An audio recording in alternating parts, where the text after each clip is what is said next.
Olá, como vai? Iniciamos mais um MesaCast, a história da foto. Recebendo hoje o professor Virgílio Cacheta Reis, doutor em História e professor de História Contemporânea da Universidade de Brasília.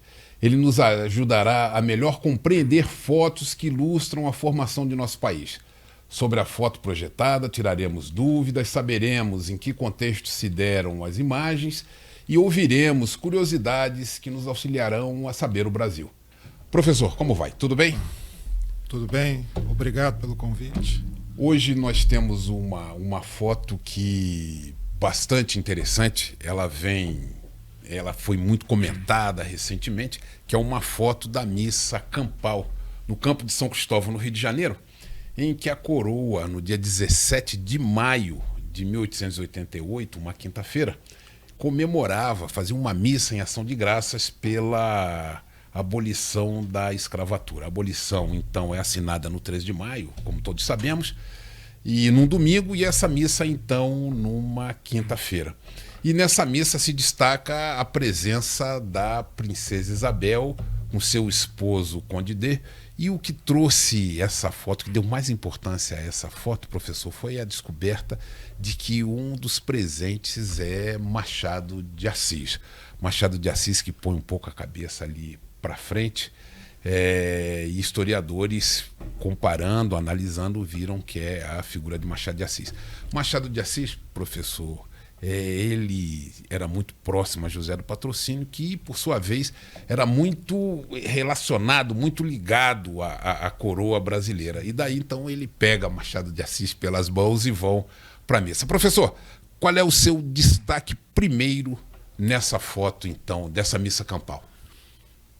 A presença do nosso maior romancista, né? Machado de Assis, sem sombra de dúvida, um dos grandes estilistas, né, do idioma português, e uma sensação de agradecimento ao José do Patrocínio por ter convidado, né, Machado a participar desse momento histórico, né, e de ser ao lado, né, de centenas ou milhares de pessoas, né, imortalizado em um momento importante da nossa história, ainda que o fato em si, o encerramento da escravidão, tenha ocorrido com tanta demora, né? Ainda mais quando comparamos o Brasil com os nossos vizinhos e também com os Estados Unidos, né? Cuja escravidão já havia se encerrado há mais de 25 anos. Né? Professor, a abolição da escravatura, ela acelera a queda da coroa no Brasil? A abolição da escravatura ser tão tardia acelera a queda da escravidão no Brasil? Ou seja, a queda da coroa no Brasil? Ou seja, a coroa ela estaria praticamente com os dias contados, então? Sim. Há uma soma de fatores que desde a década de 60, né, do século XIX, vai sendo feita. O desgaste militar, embora o Brasil tenha sido vitorioso na guerra com o Paraguai, mas há promessas que não são cumpridas, como em relação ao exército e em relação aos escravos, que vão se sacrificar em prol da nação, e alguns deles não retornarão, né? As famílias desamparadas, e também promessas não cumpridas de se libertar quem lutou e conseguiu voltar. Né? Então, há um desgaste, digamos, pela cúpula militar e pela presença da população, né? Dos voluntários da pátria, né? Tão homenageados de forma anônima em várias ruas do Brasil. Né?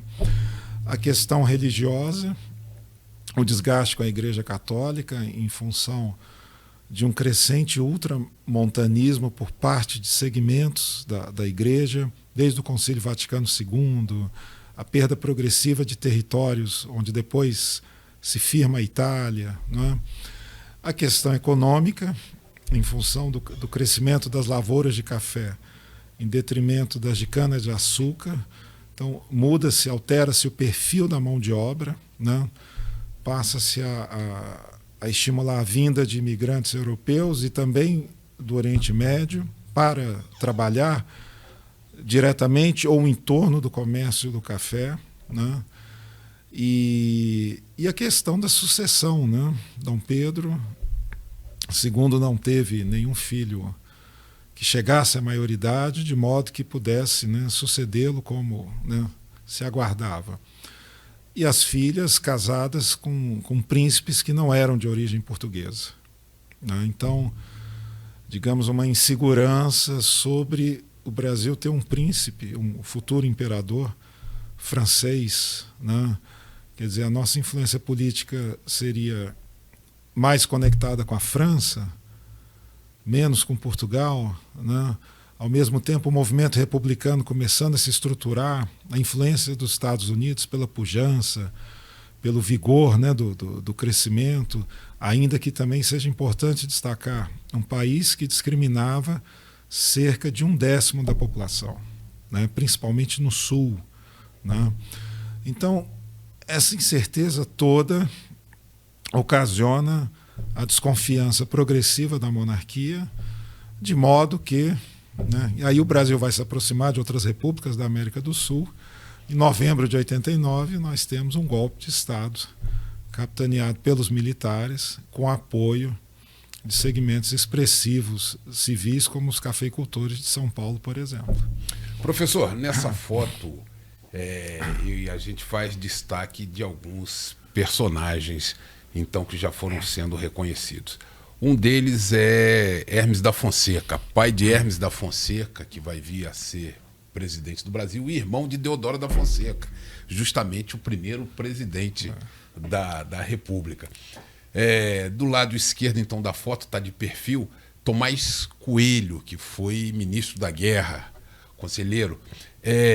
A foto também perto da Princesa Isabel, à direita dela, está João Alfredo. Seria esse o conselheiro? O conselheiro João Alfredo. Do gabinete, então, dos últimos. Do último gabinete, praticamente, né? E que é o chefe do governo na abolição da escravatura.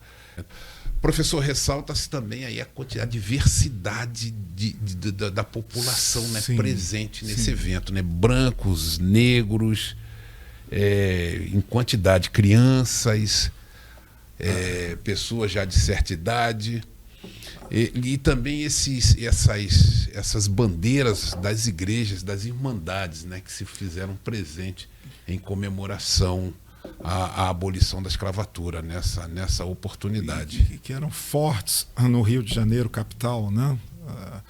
Era uma forma digamos assim, de uma proteção social mínima, né, no século XIX, pertencer a uma irmandade, né?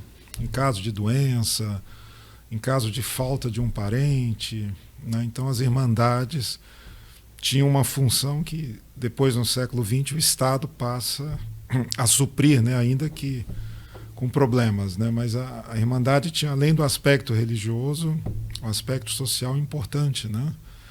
Digamos assim, de ofertar minimamente o que hoje nós chamaríamos de uma proteção, seguridade social, né? Professor, a lei a abolição da escravatura chega em 1888, mas 2 estados já haviam trabalhado essa abolição, Ceará e São Paulo. Comente para a gente como é que se dá essa questão no Ceará e no estado de São Paulo. O Ceará vai ter um pioneirismo nessa questão, né? Até há um município chamado Redenção, né? Onde hoje, se não me engano, há uma universidade federal, né? Curiosamente, né, assim, Machado de Assis na foto, e Machado se inicia na vida das letras, literalmente, né, como tipógrafo, e chama a atenção de um escritor que já tinha um certo nome, que era José de Alencar, cujo pai, quando foi presidente, né, hoje seria governador do Ceará, dificulta o desembarque, então, do tráfico no litoral cearense. Era uma forma de desestimular indiretamente o tráfico naquela província. Isso vai sendo, de certa forma, eu não diria observado, mas, digamos, é um primeiro estímulo contra, né, uma atividade que já deveria ter sido abolida muito antes, né? Então, o Ceará, quando quando vai abolir em 1884, tem também uma presença menor no tocante à população de súditos na época, né, de ascendência africana, né, era mais em Pernambuco, na Bahia, né. Então costuma-se dizer que até em função de uma presença menor, o Ceará teve condições políticas para ser, digamos, o pioneiro, né. E com isso, né, não era só uma questão do Brasil, era uma questão mundial, né, já no continente americano todo, na Europa, né, misturavam-se questões humanitárias com questões econômicas também, né. Isso vai se espalhando, né, principalmente em estados onde o peso econômico da escravidão era menor, né. Partes do sul do país, do norte, né, a resistência é maior em províncias como a do Rio de Janeiro, como em Pernambuco, né. Então eu posso interpretar que São Paulo também teria uma densidade menor de mão de obra escrava e se permitiu, então, se antecipar à Lei Áurea? Ainda que a antecipação tenha sido de meses, né?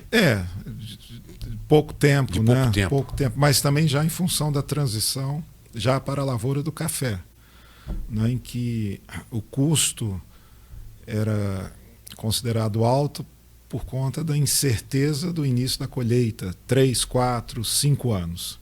Né? Então, muitas vezes os imigrantes que chegavam, principalmente da Itália ou do Império Austro-Húngaro, ainda que com a tradição italiana, né, eram, por vezes, expulsos, né, das fazendas depois da fase inicial do plantio, né, de modo que o fazendeiro não tivesse que pagá-lo, né, ou contribuir com o sustento. Né.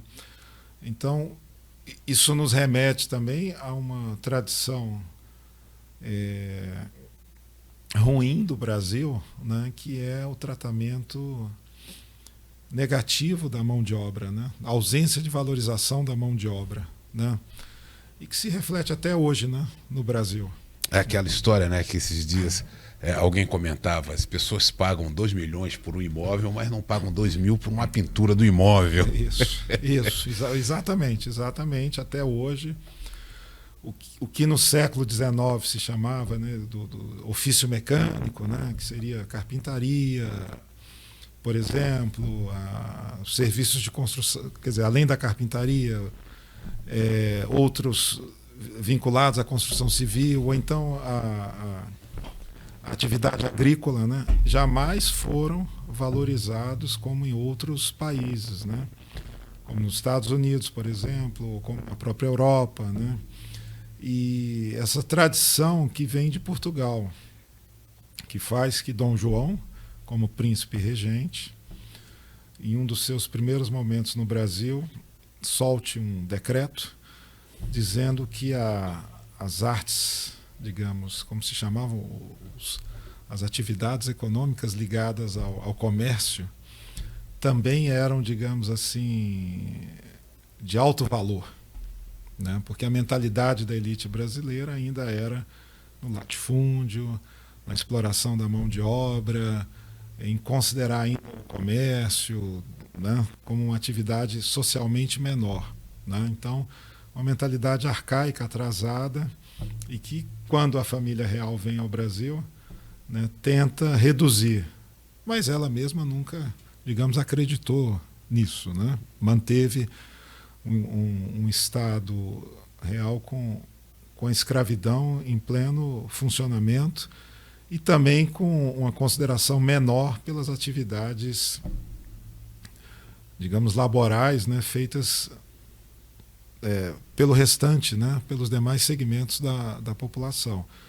É uma visão diferente, por exemplo, do protestantismo, né, que valorizava a chamada atividade mecânica, né, os ofícios do dia a dia, né, como até hoje, né, em que não há uma disparidade muito grande entre um engenheiro e um pedreiro, por exemplo. Né, o engenheiro ganha mais, mas não na distância como é aqui no Brasil, por exemplo. Né. Professor, por último, uma curiosidade, eu acho até que eu já falei no início desse nosso MesaCast de hoje, a presença de Hermes da Fonseca, irmão de Deodoro da Fonseca. Quer dizer, está ali o irmão de alguém que vai ajudar na queda da coroa. Da coroa. Sendo sintético, né, sairia uma família imperial, Orleans e Bragança, e entraria uma dinastia republicana, os Fonsecas, né? Então hoje mais uma foto analisada hoje com o professor Virgílio Cacheta Arraes, nosso convidado, o professor da aula de História Contemporânea na Universidade de Brasília. E aguardamos você para uma próxima História da Foto. Muito obrigado.